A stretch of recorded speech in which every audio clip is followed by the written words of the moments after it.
We're Tim and Im, and we've got a corporate job to travel the world. We're showing you where we're going, what we're doing, and how much it all costs, so come wander with us on day 29. Today was a big tour day. We got picked up and headed into town to see some of the sights. This included the Residency, which is where the Queen and also Prince Charles and Diana stayed when they visited Alice Springs. Apparently Charles got food poisoning here. Next up was Anzac Hill. This is a memorial for all Australians who have fought in wars, and it offers great views of Alice Springs from the top. Understandably, the Aboriginal people like to live separately here, so we drove past some of their houses and also the Aboriginal school as well. We then visited the Honeymoon Gap. It's known by this name as a couple who got married in 1942, wanted to have their honeymoon here. They went there, it rained a lot, there was problems with the car, so people would go and visit them and say, we're going to visit the honeymooners at the Gap.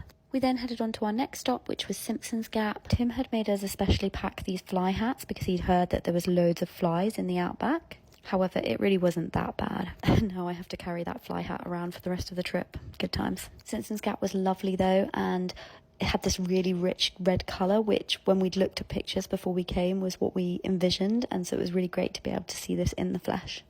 We were also really lucky to be able to see some rock wallabies whilst we were here. Time to head back to our van, and our tour guide had prepared a little tea break, which was cute. By this point it was really heating up, so you can see the sweat on my leg there. Some beautiful views on the way to our next stop, which was Stanley Chasm. This was named after Mrs. Ida Stanley, who was the first school teacher in Alice Springs in 1914. This was so striking, and again it just felt amazing to be in the Outback.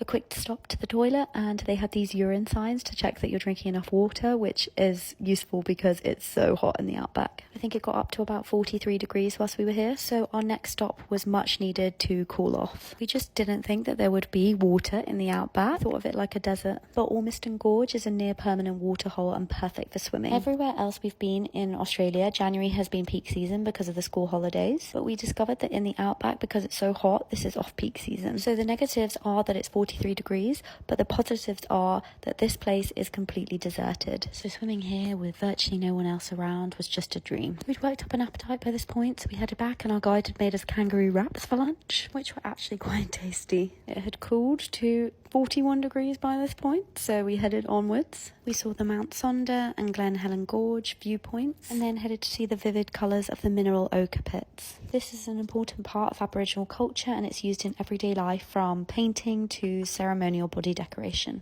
This is the only quarry that's open to visitors in Central Australia, and the right to take ochre from this site is protected by the Territory Parks and Wildlife Conservation Act. Our final stop for another quick swim was the Ellery Creek Big Hole, which is the biggest and deepest water hole in Central Australia. Thousands of years of massive floods have carved out this water hole, which is recognised as an internationally significant geological site. Overall, this was an incredible tour seeing the West MacDonnell Ranges and gave us a real flavour of the Outback. Time to head back to our hotel. They had given us these free vouchers, so we grabbed an Alice Springs beer and then went to bed. See you tomorrow for day 30.